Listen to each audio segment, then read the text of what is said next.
Okay, great. Okay, supply chain demand forecasting. How long does this product take to reach me? How many did I sell last week? How many did I sell last month?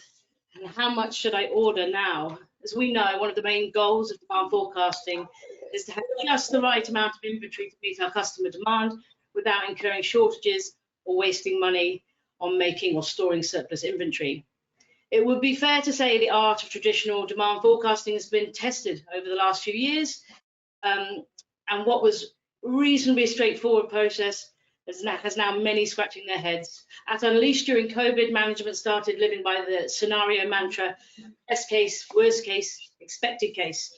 So why is supply chain demand forecasting not as simple as it used to be? Well, how long have you got? More border regulations, macroeconomics, increasing costs, e-commerce growth, more returns, longer supplier lead times, siloed data. According to a recent Infor survey, the biggest drivers of supply chain disruption currently are all related to increased costs, with almost 3/4 of companies saying higher raw material prices are the biggest challenge, 71%. And this was followed by higher transportation and energy costs at 69% and 68% respectively, with nearly 80% of manufacturers saying that supply chain vulnerabilities are a strategic risk to businesses over the next 2 years.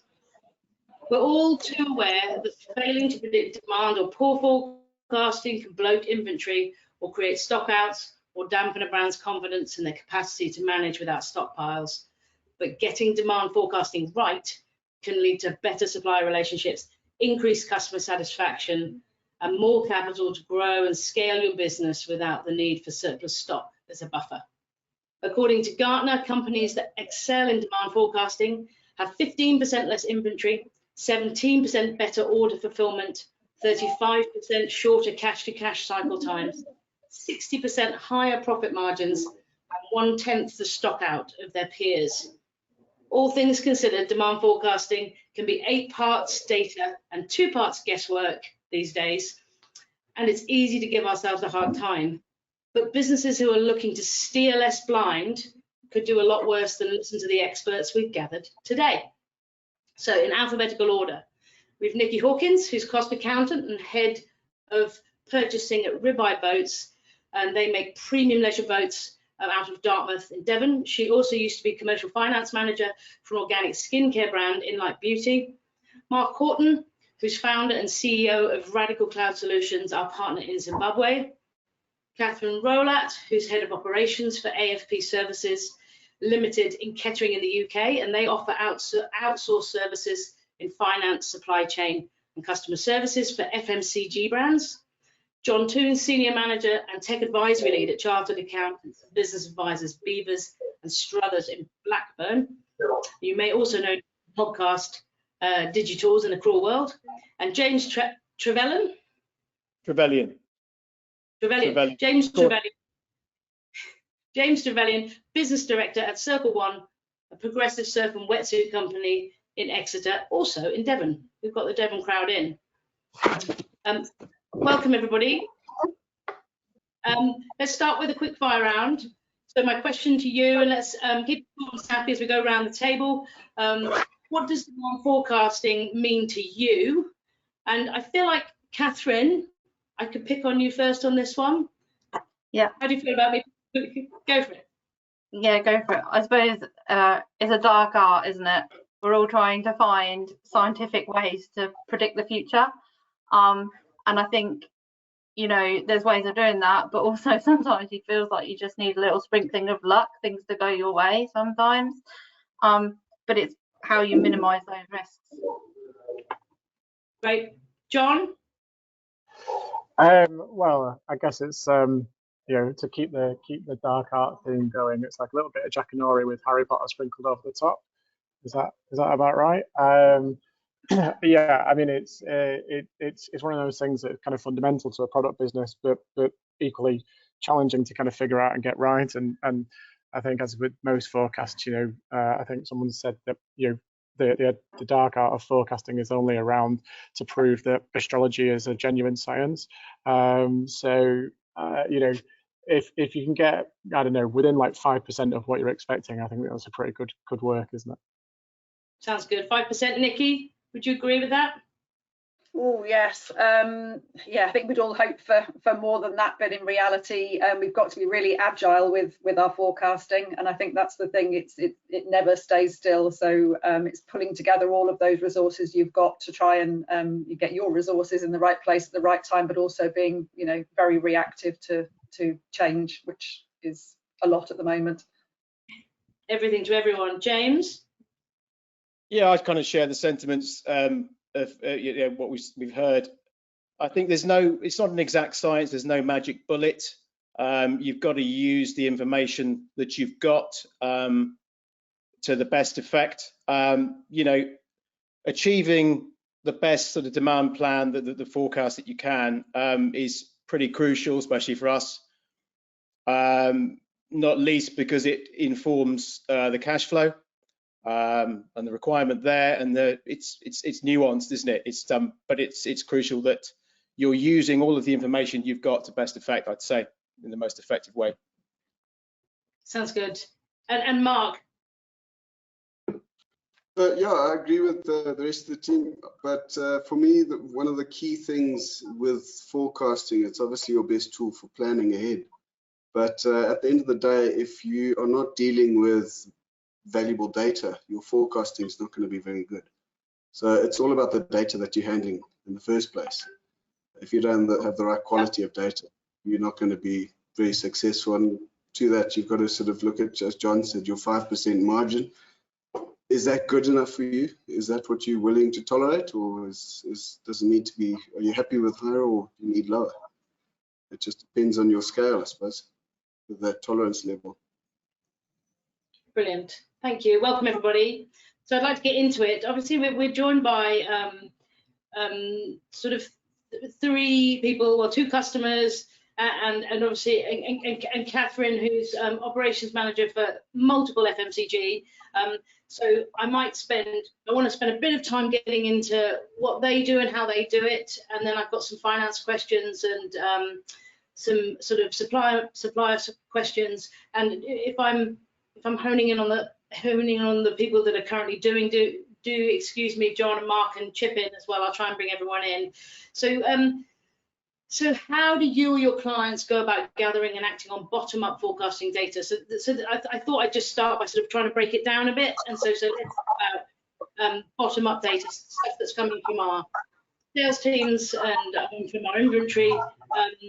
James, do you want to? I think John, that's your. I might need you to mute you. Let's check that's you, John. Yes. No. Yes. Okay, that sounds good. James, do you want to start off by? I mean, obviously, when we spoke last, you're quite scientific in your approach to this, and you're quite. Go on, James. Yeah. Okay. So bottom up. I had to look that one up, actually. Sorry, my bad. Discovered actually, no, I am doing what it says on the tin. So that was reassuring. But we use mainly we're reporting from. We're not supposed to mention Unleash, but we do use Unleash for the reporting. Prior to that, before we moved to Unleash, we'd used Sage. So we will utilize so the stock data, the sales data, crucially the margin data, because that obviously informs the profit figure at the end of the day. And we'll use past data, typically sort of up to 2 years, to inform the decision making for our purchasing decisions, our procurement decisions for the following season. And I will typically use that. So I don't use any sort of scientific software for that. We don't deploy any tech for that process. I've got a series of sort of Excel analyses that I use, setups which I've sort of refined over time, and I'll input sort of the raw data into that, and it will come up with a bit of a story which we can use as a basis for decision making.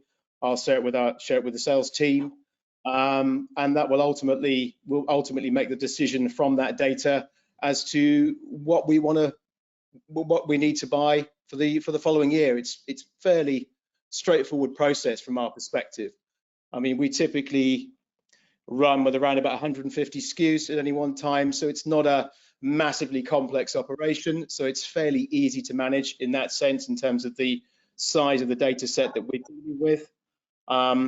You know, you have to factor in other issues like, well, you know, things that can impact that, like refunds, returns, exchanges. So there's a fair bit of data which goes into informing the decision, but you have to include, like we alluded to earlier on, have to be as accurate as you can and use the data that you've got at your disposal. Great. I think we'll start by just everyone sort of painting the picture of where we're at, and then we can build on that. Nicki, you've got a different picture, haven't you? So James is obviously selling surfboards and wetsuits, and you've probably got loads of components, but maybe you only produce a handful of products a year. Is that fair? Yeah, so I've come from two very different production manufacturing businesses. One where the bills of material were absolutely set in stone. So I suppose that's what you call top lead. There could be no room for change. Whereas now with the business I work for now, they're very much bespoke, customized projects, and we work with the customer to design solution for their need in the leisure side and the yacht tender side. So yes, I guess that is very much the information that comes back from them. We then use that to carry forward for future plans, but it's ever changing, so it's quite difficult. Forecasting is particularly difficult in a bespoke business because no two projects are ever the same. So as much as you plan, you've always got to be ready to change. Yeah. And so could you talk us through your process a little bit? Is that something you're able to do? Yeah, so we have with min-max type stock, obviously that's a little bit easier to forecast, to plan. And our bespoke customized builds, there's a lot of the parts will only be ordered as they're actually designed. Sometimes they have to be rejigged, so accounting for all of that time, all of that those changes within a project, making sure you capture those changes. You know, in a really busy production facility now, that's quite hard, and that's probably our biggest challenge actually, is capturing change. And you know, your future forecasting is only as good as the data that you've managed to capture on your current project, on your past projects, but you're already flying ahead to the next one. So it's communication. It's all about communication and having a good process for recording your information, passing it to the right people, making sure that it's actioned, you know, very quickly. Otherwise, it gets forgotten, and then you're moving on. So so it sounds like some of what you can do, you can, like with some of your product, with some of the boats you're building. So just, yeah, I'd like to unpack it a bit more. So you're talking about, so there are some items or components which you have min and max stock levels for, and that's fine, but then there's a lot of bespoke designing going on where people, you know, your clients order a very specific boat with different add-ons and you know, luxury packs and stuff, and then that, as you say, that'll be bespoke and it'll be different from the last one, and so you haven't got that data to go on with what you're ordering in advance. You're having to order in things quite quickly to be there in time for the build of that boat. Is that what you're saying? Yeah, very much so. You know, sometimes it might be completely different materials, because if the boat's going to a specific part of the world where it, you know, particularly cold, you know, the Antarctic or somewhere like that, again, we may have to source and test different materials. So even though it's a manufacturing company, it's quite different to a lot of other manufacturing companies in that nothing is standard, which makes the whole forecasting process quite tricky. Thank you. But it's so important to just record everything, you know, have a system in place where you do record everything, because you're always going to go back and compare with something else. Certainly costing wise, even though the parts change. but you've got to record those changes so you do get your costings right. Katherine, tell us about what you look after and what your customers, what you'd be coaching your clients to do when they're looking at demand forecasting. Yeah, so a lot of the products that we look after are food and drink. So a lot of soft drinks, some pet food, all sorts of things really, anything you can buy in a supermarket. I think data is really important, historical sales data, but we get a lot of EPOS data from supermarkets, and that's always really useful because you can keep an eye on like the run rates, because and you can also keep an eye on your store numbers. So if you're gaining stores, actually you've got that run rate, you know what your forecast should be increasing by.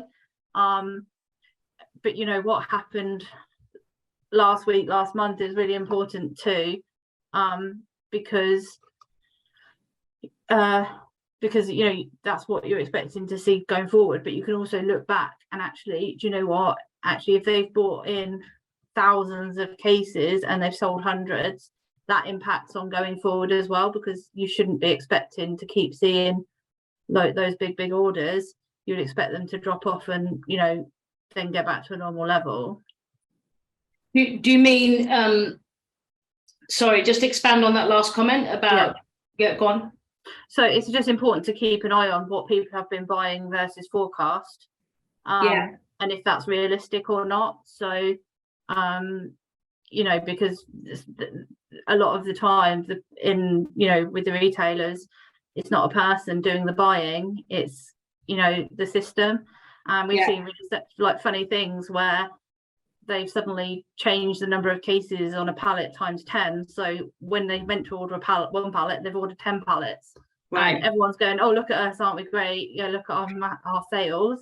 But actually that's been a computer issue. So it's really important to sort of look back and actually, is it realistic? And what does that mean going forward in the next, month, 2 months? And have that layer of human intervention still there, double checking.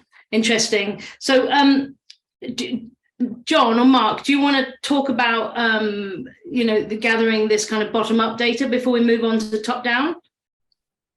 Yeah, I mean, I can start at least, and I'm sure Mark can make it more insightful. So I guess the key thing for me is that when you're looking at sort of like demand planning and things, because I'm an accountant, I always turn it back to finance. So there's no point in saying, we need 1 million units next week if you can only afford to buy 100,000 units. So there's got to be some correlation, I think, in terms of what business can do in terms of what it's expected from a sales and demand point of view, and what the requirements are for a product that you're selling, but also what you've got in terms of available cash, and whether that then feeds into other things. So that's really important not to lose sight of that, because I guess every business would like to think that if sales are going up, we can just keep on buying product to make whatever we sell, and equally if sales are going down, that we will just automatically switch off the flick the switch and not buy as much product. And of course, there's always a bit of a lag and a lead time with lots of things, and particularly if you've got a reasonably complex business, and if you're having to buy products from overseas, or even if you're selling overseas, you've got to accommodate those lead times within all of that as well, which just adds more complication, I guess. And that's where I think Mark mentioned about having really good quality data that's reasonably reliable is really important. But also understanding that it's like the old financial advice thing, isn't it? Whatever's happened in the past is not necessarily going to come true in the future as well. So you've got to have a layer of human intervention on that. And Katherine was sort of saying that it's really important you apply some human insight to these things, and just sales are never going to be 100% up every year or whatever, nor are they going to be 100% down every year. So you've got to make a judgment call on how you see things. Mark? Yeah, so exactly, John, you've pretty much summed up what I was going to say. It basically leads back, for me, to the quality of data you're dealing with. And Katherine, as you said, if there's a small change in a pack size or whatever it might be, it could skew your sales to a point where you're looking at forecasting ahead on what's effectively incorrect data because of human error, computer error, whatever it might be.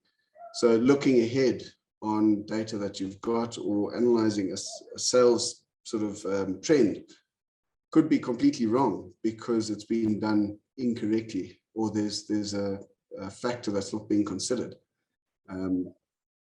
So definitely it's the quality of the data you're using has to be considered, and where that information is coming from. And what we find with a lot of clients that we work with is that it's very much a matter of training them and sort of educating them on these factors that can change within the market, and these factors have to be considered. Seasonal changes, as well as economic or silly little things, as Katherine mentioned, pack sizes changing, they need to be considered, and those kind of things can affect your ability to read your data correctly and adjust accordingly. And I think just to add to that as well, is that I'm doing myself out of a job here, but don't let the accountants take over, right?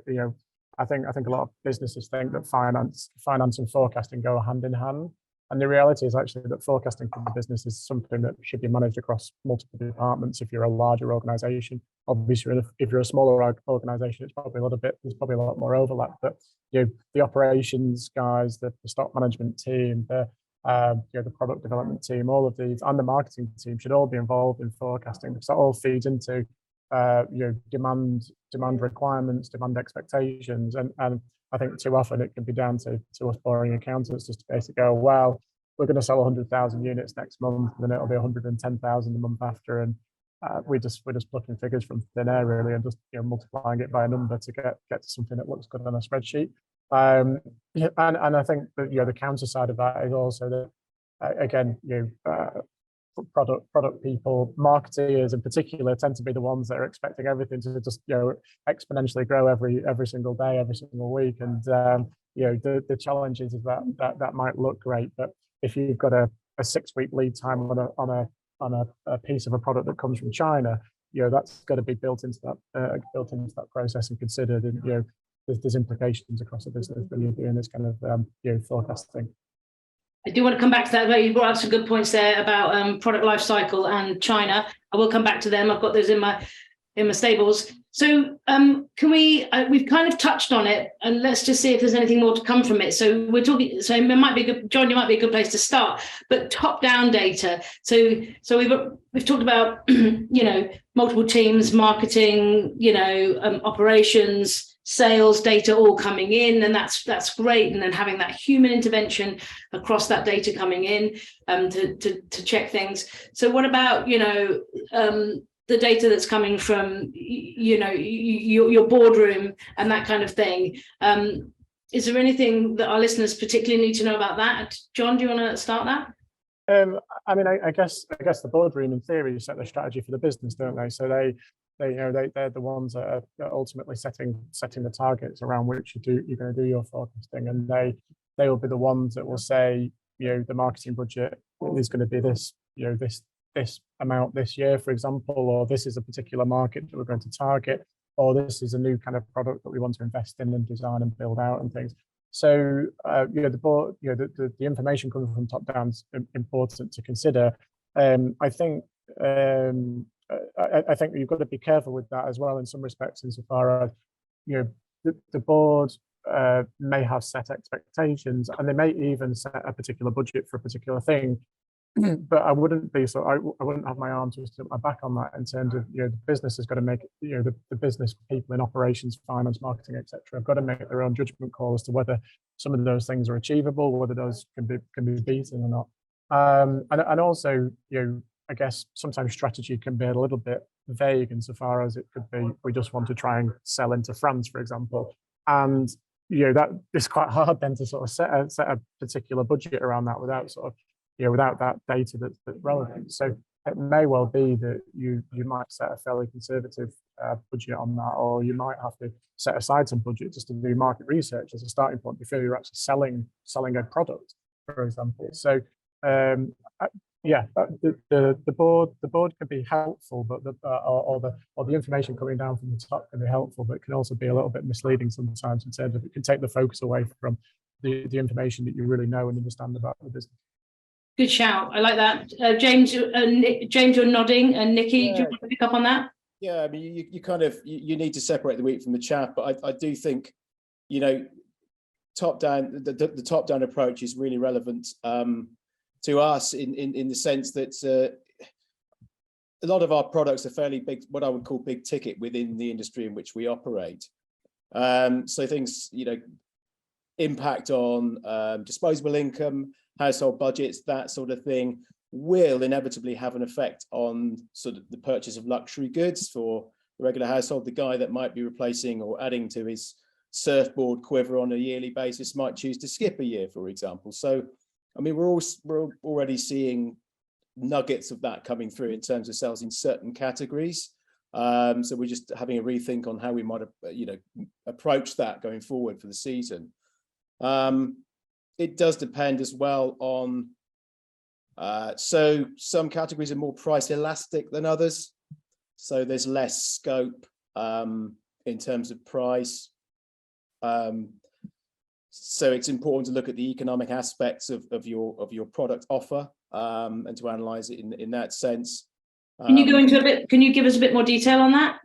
Well, I guess there are certain categories with a lack of substitutes, so therefore they're sort of more unique. I guess, you know, there's more of a, if there's less competition, it means that there's more scope for price, you know, maintaining a decent price on those goods rather than the dogfight on certain other categories. Right. Yeah. There needs to be, unless you've got a significant point of difference, you have to. Some of it is based on price, and that's what the conversation is about. Whereas there are other categories which don't fit that mold. They're more of a sort of a unique proposition. Maybe a smaller marketplace for those sorts of products. But there's, you know, you can protect your margins better in that category than you would do with a sort of a more of a homogenous category, if that makes sense. Yeah, it does. You know, we in terms of top down as well, we have regular conversations with our key accounts. You know, they essentially are our eyes and ears. You know, we can get out on the road and go and visit them, but there's no substitute for, you know, daily contact, especially in season for what's going on. You might pick up recurring themes or a theme that you can use to develop your offer. Brilliant. I'm going to move on. I was going to talk about long-term and short-term forecasting. So obviously there's the, you know, do we want to talk about that a bit, actually? I mean, Katherine, you're nodding. Let's talk a bit about long-term and short-term, and then I want to talk about product life cycle. So Katherine, do you want to pick us up on that?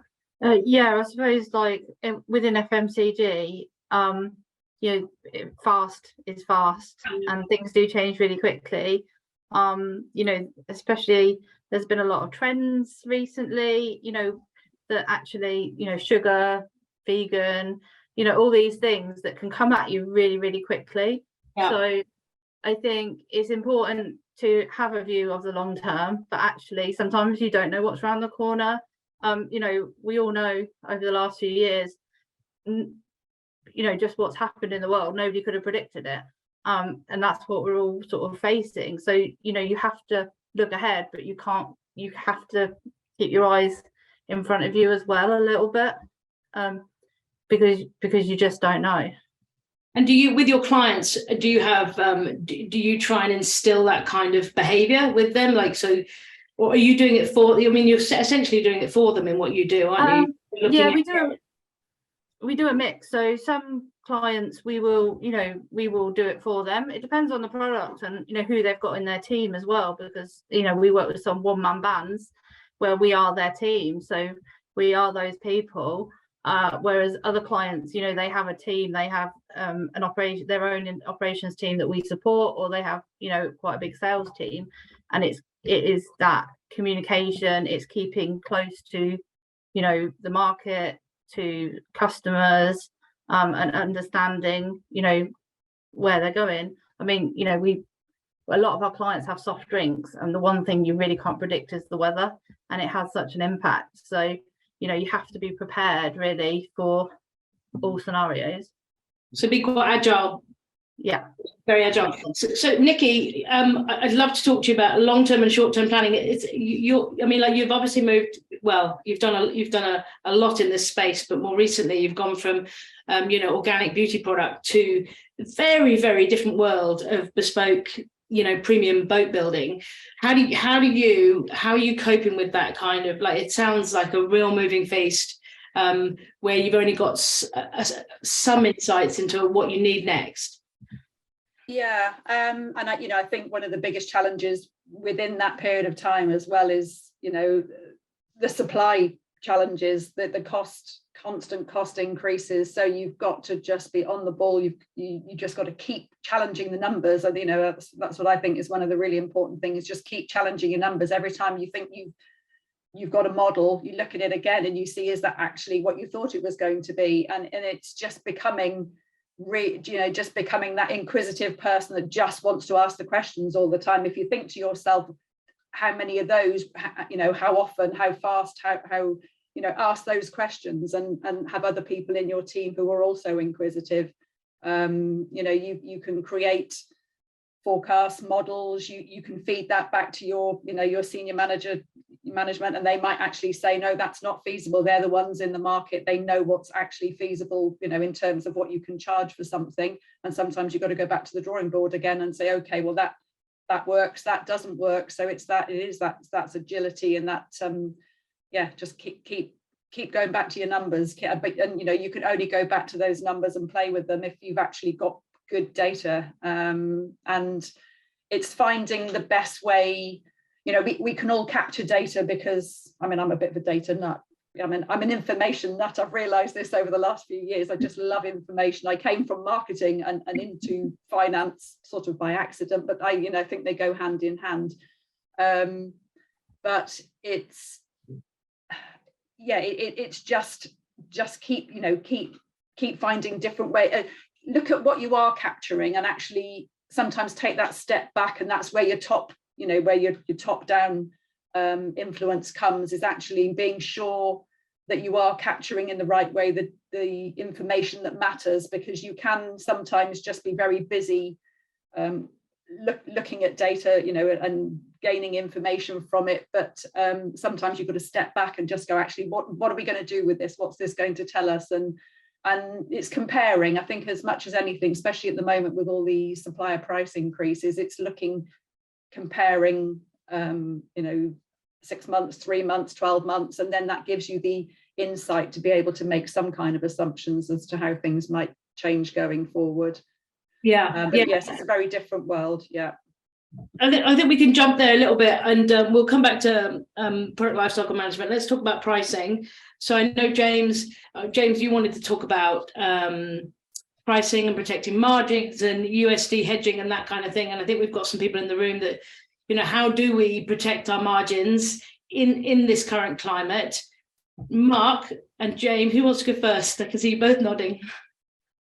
I'm happy to jump in there. So from my side, we see this often.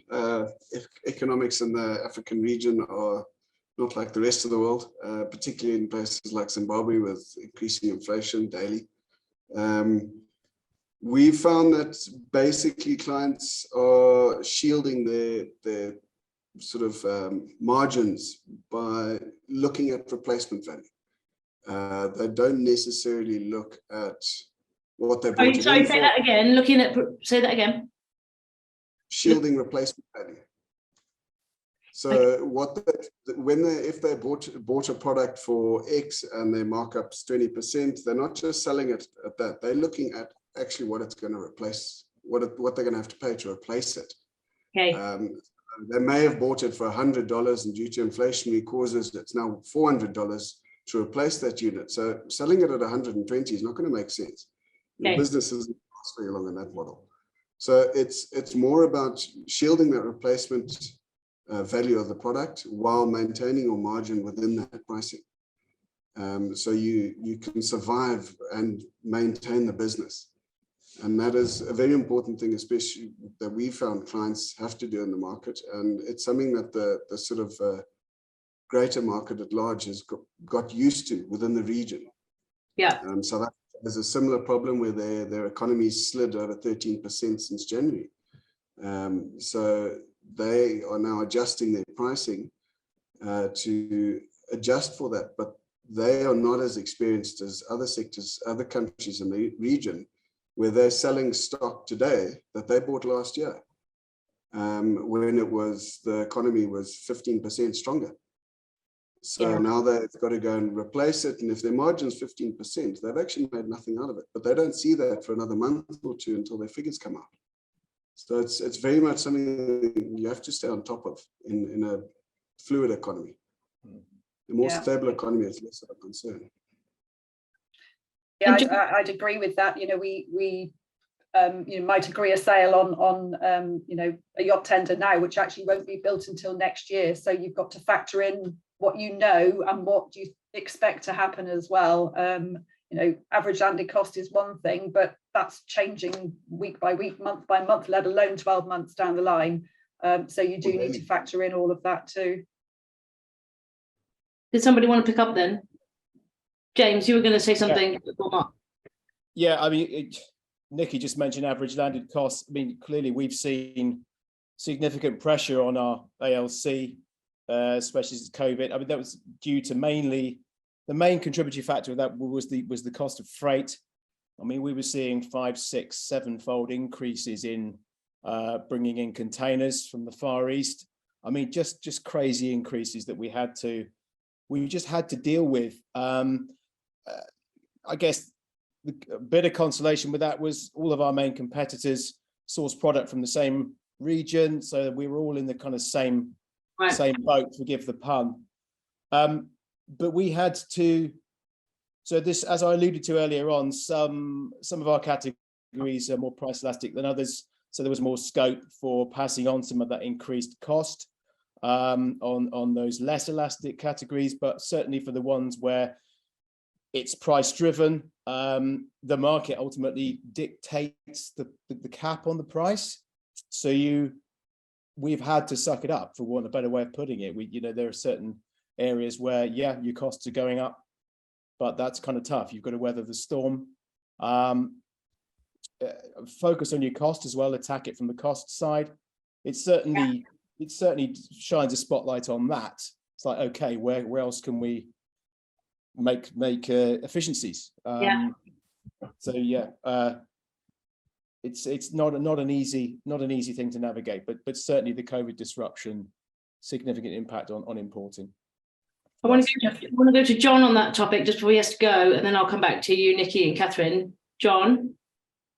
Yeah, yeah. I mean, I've worked with a number of manufacturers and other businesses that were equally as affected, by costs such as transportation, going up by bonkers amounts. And I think the biggest problem for a lot of businesses to manage, particularly those that were producing to order, and in some instances we're agreeing a cost before getting goods into the UK to do something with. Their biggest challenge is then how do you manage that, in terms of, as already been said, is if your freight cost is sort of quadrupled or something, between the time when you've agreed something with a customer and then by the time it lands in the UK, for example, you've got a real challenge around how you sort of account for that, whether you can go back to the customer and genuinely ask for more money, or whether you just have to suck it up and deal with it, and then then change your pricing going forward.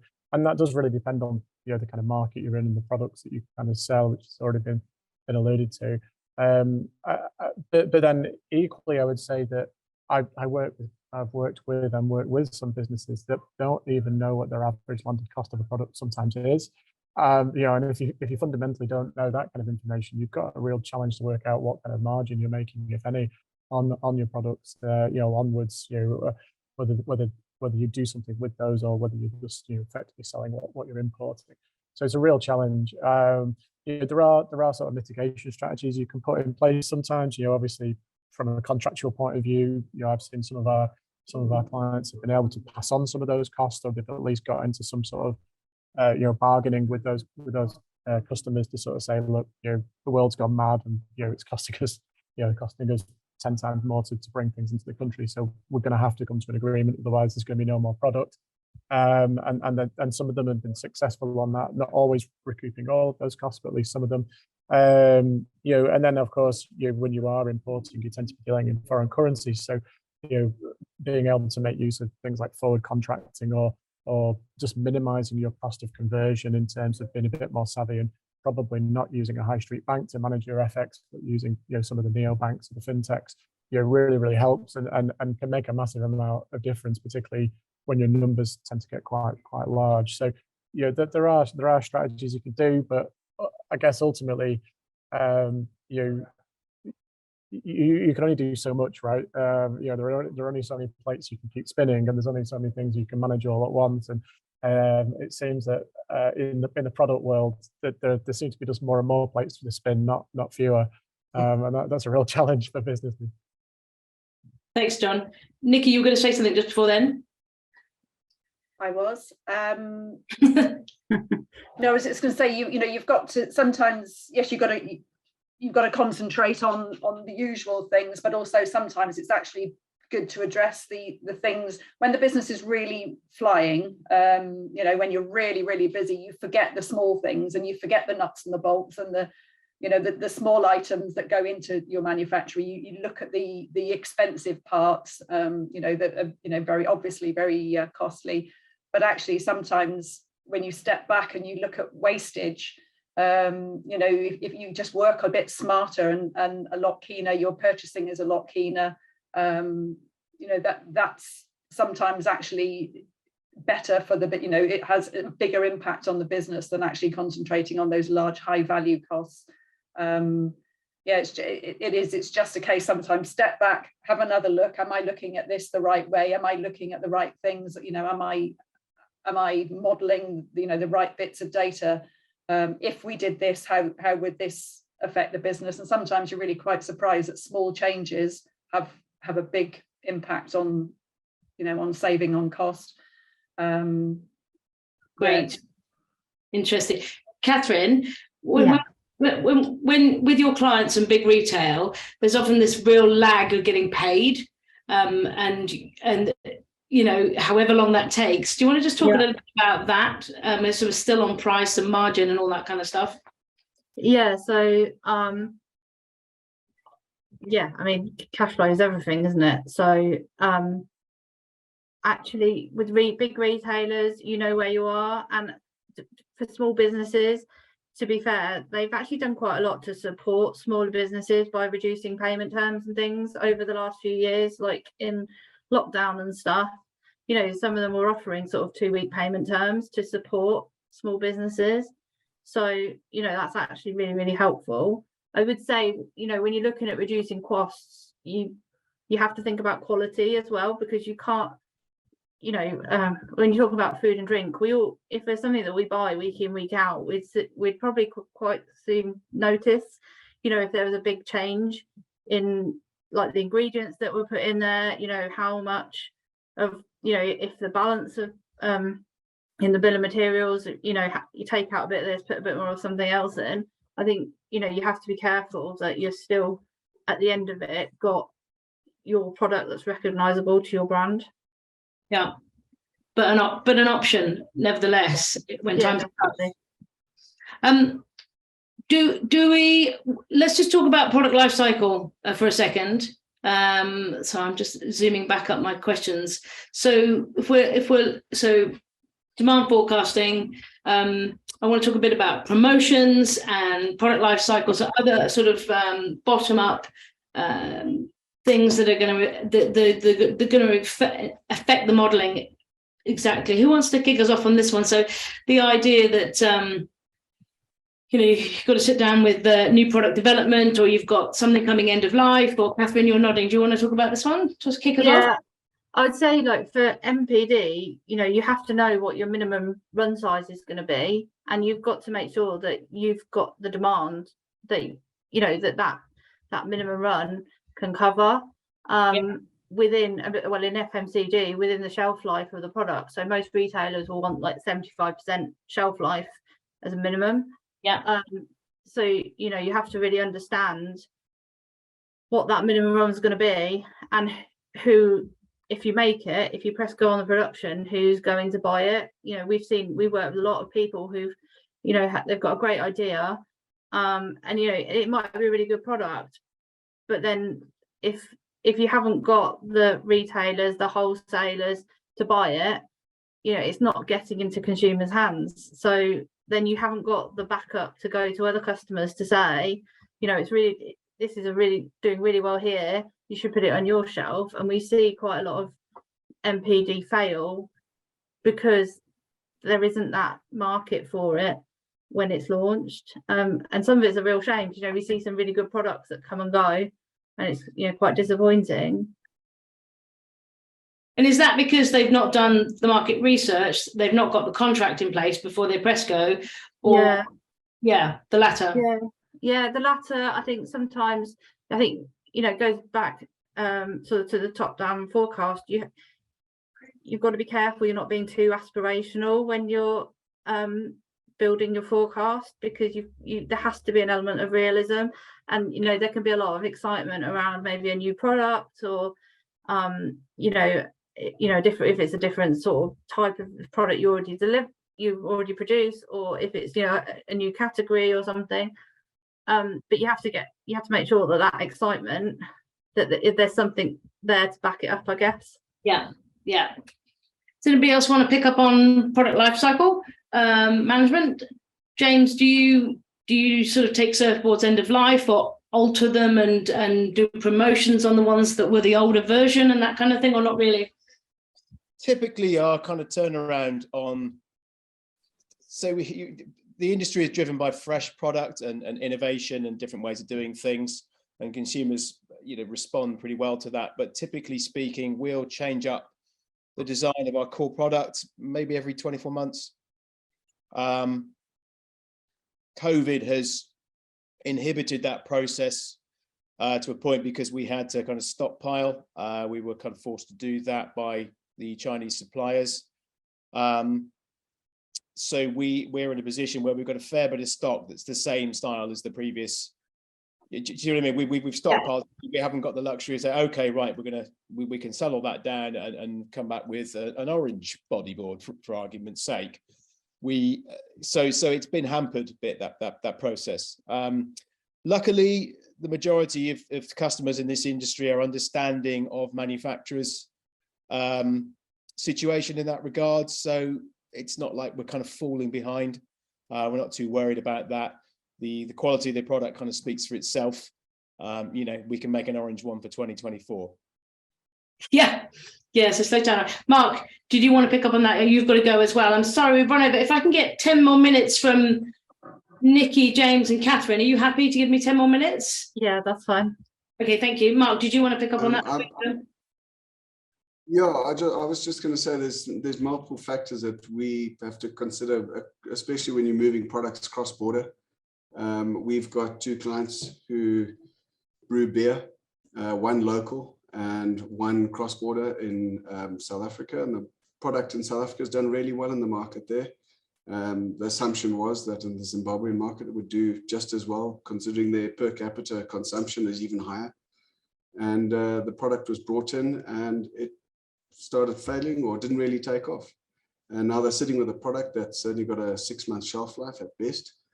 And the local brewers were experiencing much the same. And it turned out it was a political pressure that was preventing it from both products succeeding, both local and regionally imported. So yeah, there's multiple factors that have to be considered, and maybe this is leading back to the top-down approach. Maybe there's sort of factors that have to be considered there that maybe on the sort of bottom-up approach aren't being seen.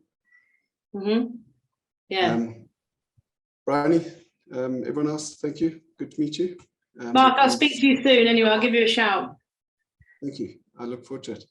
Bye. Thanks again. Bye. Well, See you, Mark. bye. Oh, that's such a shame we're losing people, but never mind. We've actually got, I mean, my customers, talking to customers is my favorite thing anyway. You guys are way more best people left. Exactly, way more interesting than our partners. So let's move on to, so does anybody want to talk about promotions and how that affects forecasting? Has anyone got anything to say on that before I move on? if you've got to plan it in, haven't you? This is the thing that kind of starts with the demand forecasting, and if we're intending to promote a certain line for the coming year, then you once again you have to use all the data at your disposal to manage that through, because if it's kind of artificial, isn't it? If you're doing it by discount or whatever mechanism you're using, you kind of use past experience on similar promotions and how that panned out. So let's move on to, so does anybody want to talk about promotions and how that affects forecasting? Has anyone got anything to say on that before I move on? The planning is really important. You need to make the decision of what you're going to promote pre-season, the length of promotion, everything that's associated with it, whether you're going to be offering discount or discounts on multiple buys, whatever that might be, and just be clear on how that's going to potentially impact the requirement. As I said earlier, and what we've a lot of us have said, is it's not an exact science. You just have to use what you've got to the best effect, and use prior knowledge on how previous promotions have performed, and that's kind of the best you can do, really. I think there's always going to be stuff that comes left field, but that's the nature of the business, and it's not unique to us, certainly our industry. Yeah, the other important thing in FMCG is to look at previous buying patterns as well for promotions, because we'll see people and they say, right, I'm on promotion in April, and they will forecast it in April, but in reality, they will actually be buying that product 2 weeks before, and if you haven't got it in stock, you can spend a lot of money on promotions in supermarkets. And if you can't supply the stock, you still have to pay, the gate fees and things. So it's about making sure you're prepared, understanding the data, the history, and looking back at actually what happened last time. When was the stock bought? Because it's not going to be bought in the last week of the promotion. It's going to be bought, 2 weeks before, and maybe the first couple of weeks into it. And it's about being really close to it and knowing, the customer, and where possible, talking to the supply chain teams within the customer to understand, to get some data from them to get their forecast, which, obviously you can't always take, you have to sometimes take it with a bit of a pinch of salt, but it is a good guide, and, use other people's information as well as your own. Yeah. We're hearing that again. So going from sort of downstream, let's go upstream and talk a bit about supply management and that kind of thing. Nikki, have you got experience with dealing with China as well as James, or not? No, not necessarily. I know, in my past job, it was something, we looked at buying from. What we did, we bought some components further overseas. Obviously it has its challenges, cost, all sorts of things throw up, but not specifically with China. No, not where we are now. So let's all talk about this generically then as a question. How do we give the supplier what they want? Because ultimately they want to maximize their time, essentially, don't they? So you've probably all got very different answers to this. Yeah. Who wants to? Certainly from our point of view, we have certain suppliers that we have dealt with for a long time. We've built up really good relationships with them. And I think when a business grows as rapidly, when any business grows rapidly, and you want to maintain that relationship with those key suppliers because you trust them, they trust you, what they produce for you is top quality, but it's that communication and sharing your forecast with them. Because as you grow, you want to make sure that they're actually capable of supplying as well. You don't want to fracture those relationships by, them having to let you down, but it's having those honest conversations that they also need to tell you what they can supply. It's having alternatives. It's not all about cost and price. Sometimes it's having that local supplier who can actually do the best job that is available. And sometimes actually that works out, even though they might charge a bit more, but at the end of the day it actually works out less for you. But again, it's about communication, it's about trust, and making sure that you both get the rewards out of it.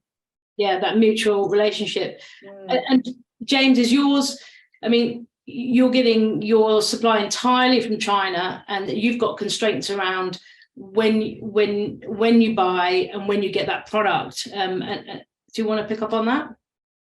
Yeah, you know, we sourcing from the Far East, you're typically dealing with lead times of 5 months, and 5 weeks of that is the time spent where the product is on the water, as it were, in the container.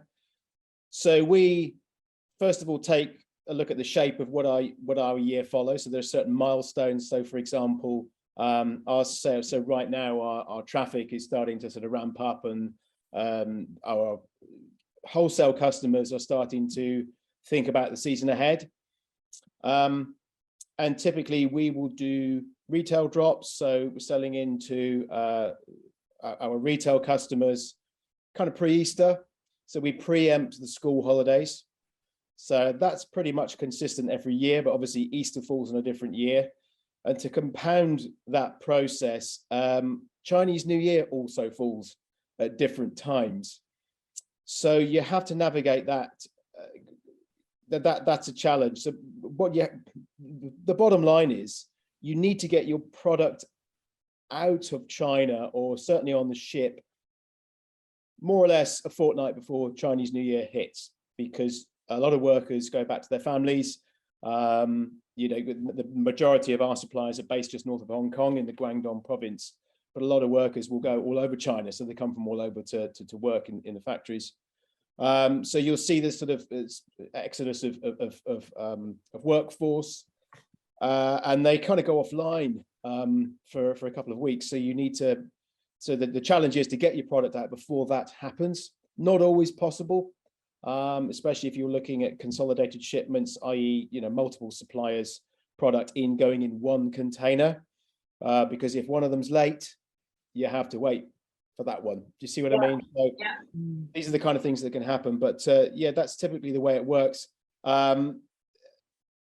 We don't have ingredients. Our product is all imported as ready-made. So that's the wetsuit, that's the surfboard. So that kind of simplifies it a bit for us. We don't have a complex bill of materials in the business. We'll do bundled products where, you know, we will have a surfboard plus bag type deal, you know, complementary products. But yeah, you just need to be very wary of the timescales, and also work very closely with your freight forwarder. So they've got an office in Southampton. We use they're based there. Most of them are actually, and to just make sure that you almost have to book the ship before the production finishes. So in some instances, you have to take a leap of faith, because you don't want an additional lead time from when production finishes, and then you have to book your container, because they might turn around, especially during COVID, because there was an absolute dearth of containers, there just weren't any available. You had to work way ahead of time, so it felt completely counterintuitive for a while, and the having to adapt to that new COVID world was quite challenging for us. But you know, we got through it. Got through it. That's really useful. Katherine, talk about supply management, supply relationships, what we need to know from an FMCG point of view. Yeah, I think going back to Nicki's point, like communication's just really, really key. You know, as soon as you know there's potentially an issue, you know, talk to your suppliers, talk to the manufacturer who's putting them together, and make sure, you know, that they know ahead of time, because if you don't ask, you don't get. You know, there's usually a solution, but you have to get in there. And, you know, changing lead times is been a really big problem, like over the last couple of years, where, you know, like before COVID, you could, you know, 4-week lead time to order something, and, you know, in some areas that's just crept up and up and up and up, and now it could be like 12 weeks. So, you know, you're getting ahead of the game, but then that comes back to your forecast and making sure that you know that you've got a really robust forecast and you know what you need, because, you know, 3-4 months, you know, it can be quite a long time. And actually, if you haven't ordered your materials, or you haven't put your forecast into the suppliers for your materials, you know, and their lead time is 12 weeks, that's a long time then to wait. you know, and to be out of stock. So yeah, I think communication is really important, and I think, you know, planning, forecasting, getting into the details, not forgetting the small things, you know, is really important too. Quite a lot to think about. I think, you know, that supplier relationship is so important when there is a shortage, because at the end of the day, they've got a list of customers who are waiting for stock. And actually, if, you know, if you're the one that happens to be the one that's in their mind when some of that stock comes in, if you've got that good relationship with them, you've got good payment terms, it works, then, you know, chances are you'll be the lucky one that gets your stock a bit earlier. Yeah, I think as well. And also, you know, going back to costing as well, you know, with suppliers, you know, it's never any harm to actually just talk to them about price, you know, quantity pricing. You sometimes you just presume you've got the best price, but often there are other ways around it. You know, you can negotiate. You know, you can set your forecast for the year and then just call it off. But you know, you've confirmed your forecast. You might be able to get better pricing that way. Yeah, it's just asking the question, isn't it? It's, you know, what can we do, and you know, sometimes let them offer you a solution. I do sometimes think, you know, as if you're a smaller brand, you know, you're very much seen as a small fish in a big pond, and you can be sort of passed down, you know, back to the back of the pile. But you know, so that supplier relationship becomes even more important then. Yeah. But also, 100%. I think it's about making, you know, it's almost, you have a symbiotic relationship with your suppliers, because if they can support you to grow your brand, you're then supporting to grow their business, because they're going to get more customers. So, you know, if you can work together, I think it's really, really important. Yeah. What would your one piece of advice be for businesses struggling with the demand forecasting? Who wants to? Nicki, do you want to start? I would say the biggest thing is to plan way before you think you need to do anything. You know, a lot of businesses get caught out, they get busy, they get successful, and then they try and look at their data, they look at and they haven't got the systems, and they haven't got the process in place. You've got to be doing that way before you become successful, because it's too late when you're trying to play catch up and trying to backtrack. So yeah, it's thinking way ahead of the game. What am I going to need in the future? What am I going to be looking back in 2 years' time at what I'm doing now that's going to be useful? How will I measure whether it's been successful and where I could have done something different? And how will I use that to take that forward in my future planning?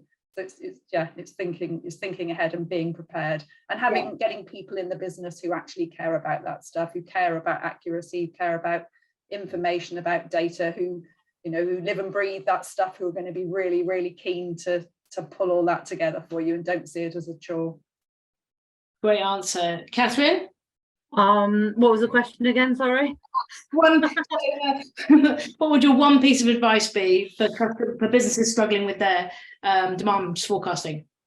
I would say break it down. Like, don't, you know, if something needs fixing, look at one part of it, get something that you're comfortable with that you can build on. Don't try and do, you know, all the things we've talked about today. Don't try and do them all at once. You know, if you think rate of sale is really important, start there. Make sure you really understand what that is, and then you can work on what's driving it, you know, and then how to build from there. So just get a really good start in place, I would say. Yeah. Start somewhere, focus in, don't be overwhelmed. Nice. Yeah, exactly. Nice. James? I think, and based on my past experience, not just in my history within Circle One, the devil is absolutely in the detail when you are looking to forecast demand, for all the reasons that we've previously discussed. But I would say, you know, use the relationship with your accountant to best effect. Share, you know, I guess I was a bit guilty in the past of just wanting to do it all myself, and that is clearly not the best way to go about things. So extra pairs of eyes, check and double check. Engage the accountant, talk to the sales director, share the plan. They may spot something that you haven't. I'm not saying our business model is the same as everyone else's, but that's certainly, based on my experience, those are the key points I'd take out of the planning process. They're, you know, you knocked it out of the park. They're all three really, really valuable responses. Thank you for your time, all three of you. I'm sorry I'm over. I'm sorry about all the technical hitches. I'm offering chocolate or alcohol from other customers. Does anyone have a preference? Hands up for alcohol. Oh, that's always nice. Chocolate. Okay. Catherine and James want chocolate. Okay, I'll send some for the team. And James, make a note. Brilliant. This is recording. I've got this anyway. The team won't get anything if chocolates end up on my desk. Just... And Nicki, there's a really good one of our customers is Tarquin's gin. Tarquin, Oh yeah. Nice. I'll send you a nice bottle. Thank you. Much appreciated. Are you guys changing your mind now? Do you also want gin? I'm happy with the chocolate. Okay, brilliant. I'm so sorry about the technical hitches. It's been really, really enjoyable listening to you. Thank you for joining me, and I'll be in touch. I'll tell you, I'll keep you up to speed with everything that goes on off the back of this. Probably in about 2 weeks. So if you don't hear from me, don't panic. I'll be in touch. Great. Thank you very much. Okay. Thank you. Nice to meet you all. Nice to meet you, Nicki, Catherine. Lovely to meet you. Bye. Bye. Bye-bye now. Bye.